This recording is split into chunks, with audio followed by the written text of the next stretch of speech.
যমুনা নদীৰ পাৰত থকা সাদা মাৰ্বলৰ প্ৰাসাদ তাজমহল কেৱল এক সৌন্দৰ্যৰ প্ৰতীক নহয়, ইয়াৰ প্ৰতি খোজত ইতিহাস, প্ৰেম আৰু ৰহস্যৰে ভৰা এখন পৃথিৱী লুকাই আছে।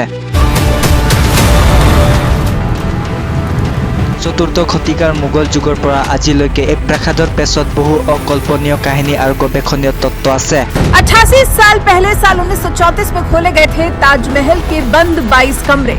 भगवान का शुक्र है, तो हमने अल्लाह का शुक्र को में से अल्लाह आता कि भगवान लाल के भगवान का शुक्र कर दिया। মমতাজ মহলৰ চিৰন্তন প্ৰেম, শ্বাহজাহানৰ প্ৰতিজ্ঞা, লুকাই থকা গোপন কক্ষ আৰু স্থাপত্যৰ জটিলতাই তাজমহলক কেৱল ভ্ৰমণৰ স্থান নহয়, এটি জীৱন্ত ৰহস্যৰ কেন্দ্ৰবিন্দু বনাইছে। এই ভিডিঅ'ত আমি সকলো ৰহস্য আৰু নজনা তথ্য আগবঢ়াম।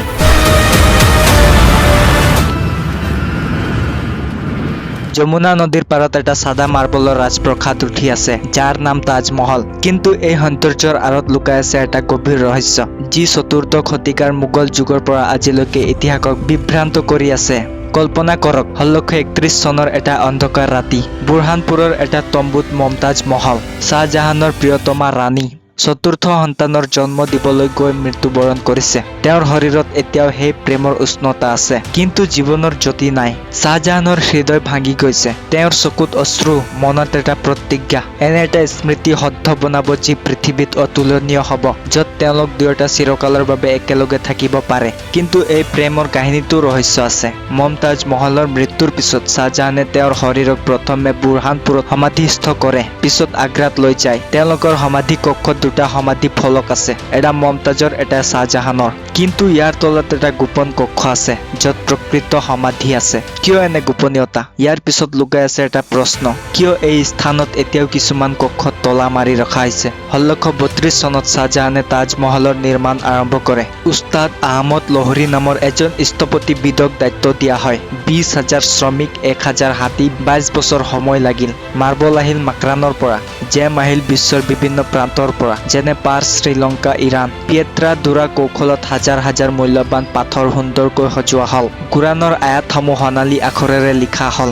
চাৰিওফালে 4 মিনাৰ, যিবোৰ সামান্য বাহিৰলৈ ঢাল খাই আছে। কিয়? কাৰণ যদি ভূমিকম্প হয়, তেন্তে মিনাৰবোৰ বাহিৰলৈ পৰি মূল গম্বুজক সুৰক্ষা দিব। এইটো এটা অভিনৱ ইঞ্জিনিয়াৰিং ৰহস্য। কিন্তু ইয়াতেই ৰহস্য শেষ নহয়। তাজমহলৰ ভিত্তি কাঠৰ গুটিৰ ওপৰত নিৰ্মিত। যমুনা নদীৰ আৰ্দ্ৰতাৰ বাবে এই কাঠ শক্তিশালী হৈ থাকে। যদি নদী শুকায়, তেন্তে তাজমহলৰ ভিত্তি দুৰ্বল হ'ব।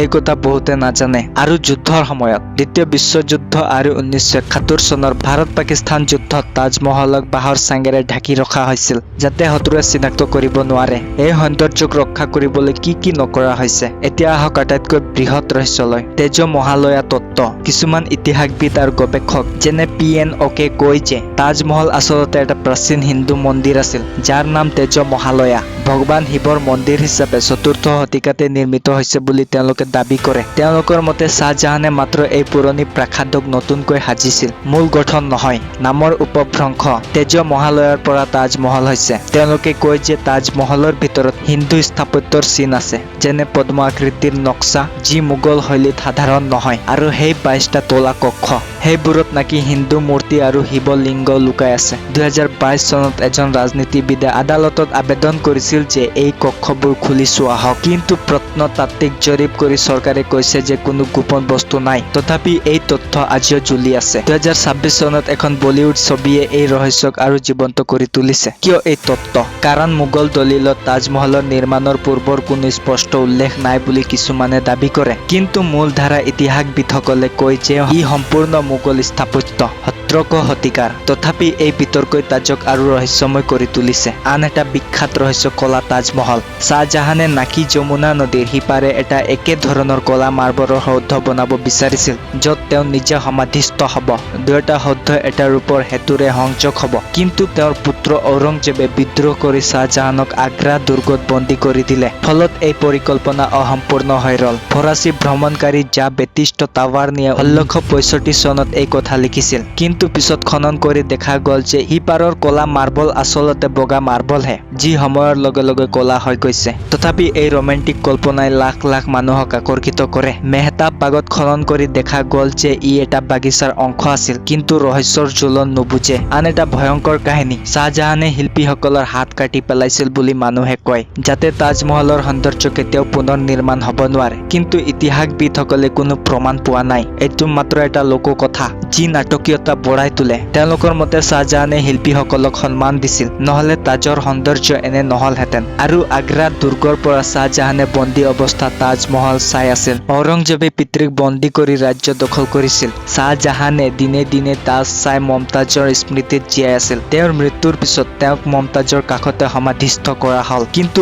এই বন্দী জীৱনতে এটা ৰহস্য, শ্বাহজাহানে কিয় নিজৰ বাবে কলা তাজ বনাব নোৱাৰিলে? ধন শেষ হৈ গৈছিল নে ৰাজনৈতিক অস্থিৰতা? তাজমহলৰ গম্বুজৰ ভিতৰত এটা অপলিটিকেল ইলুচন আছে। দূৰৰ পৰা দেখিলে হয়তো সৰু যেন লাগে, কাষত চাপিলে ডাঙৰ হৈ যায়। এইটো স্থপতিবিদসকলৰ চতুৰ কৌশল। আৰু চাৰিওফালে বাগিচা, চাৰি ভাগত বিভক্ত, যি পাৰাডাইছৰ প্ৰতীক। কিন্তু আজি যমুনা নদীৰ পানী কমি গৈছে, তাজৰ ভিত্তিৰ আৰ্দ্ৰতা কমি আহিছে। বিজ্ঞানীসকলে চিন্তিত, যদি নদী শুকায় তেন্তে এই অতুলনীয় সৌন্দৰ্যৰ ভৱিষ্যত কি হ'ব?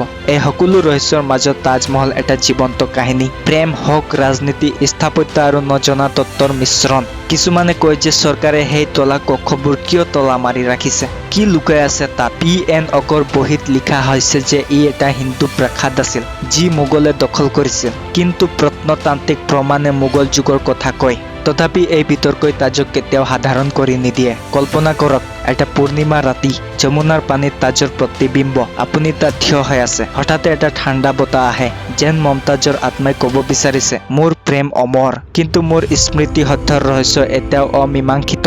শ্বাহজাহানে কেতিয়াও ক'ব নোৱাৰিলে যে তেওঁ কি লুকাই ৰাখিছিল। আৰু আজিও পৰ্যটকসকলে আহি যায়, কিন্তু সেই চিল কৰা কক্ষবোৰৰ দুৱাৰ কেতিয়াও নুখুলে। তাজমহলৰ এই ৰহস্যময় কাহিনীয়ে আমাক শিকায় যে ইতিহাস কেতিয়াও এটা সৰল কাহিনী নহয়। ইয়াত প্ৰেম আছে, বিশ্বাসঘাতকতা আছে, সৃষ্টি আছে আৰু লুকাই থকা সত্য আছে। যদি আপুনি কেতিয়াবা আগ্ৰাত যায়, তেন্তে মাত্ৰ সৌন্দৰ্য নাচাব, ৰহস্যও অনুভৱ কৰিব। কাৰণ তাজমহল এটা স্মৃতি সত্য নহয়, ই এটা জীৱন্ত ৰহস্য।